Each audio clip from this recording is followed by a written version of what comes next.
সিলেটে খুব খেয়াল করেছি, সিলেটের মানুষগুলো নম্র ভদ্র হয়, তাদের হৃদয়ে কোনো হিংসা অহংকার থাকে না। আমি নিজে অবজার্ভ করেছি। আমি লাস্ট ইয়ারে ওমরা করতে গিয়েছিলাম। ওমরা যখন করতে গিয়েছি,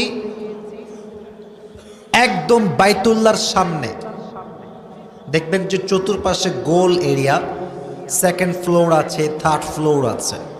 তা আমি সেকেন্ড ফ্লোরে ছিলাম। ভাবলাম যে বাইতুল্লাহতে আসছি, ছোট্ট একটা ভিডিও মেক করি। কেউ ছিল না আমার সাথে, আই ওয়াজ অ্যালোন, একা একা দাঁড়ায় আছি। তো হঠাৎ করে ক্যামেরা অন করলাম। ক্যামেরা অন করে আমি জাস্ট ভিডিওটা যখন করছিলাম, ইংলিশে কথা বলছিলাম। তো একজন লোক আমার পাশে দাঁড়িয়ে আছেন, উনি আমাকে দেখছেন যে আমি ভিডিও মেক করছি, ইংলিশে কথা বলছি। উনি ভেবেছেন ইনি হয়তো বা অন্য কোনো কান্ট্রির হবে। তো ইংলিশ বলে আমি এবার যখন বাংলা বলেছি, উনি ভিডিওর মাঝখানেই কাউন্টার দিয়েছে, আপনার বাসা কি বাংলাদেশে?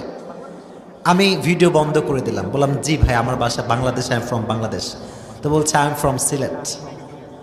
উনি কোথা থেকে? সিলেট। বললাম ভাইজান আপনি কি করেন? বললাম আমি একজন ব্যারিস্টার, লন্ডনে থাকি। অনেক অনেক কোটিপতি মানুষ, নামি দামি মানুষ। আমাকে উনি ব্যক্তিগতভাবে ছেড়েন না যে আমি বাংলাদেশের একজন স্কলার বা কথাবার্তা বলি, এটা উনি জানেন না।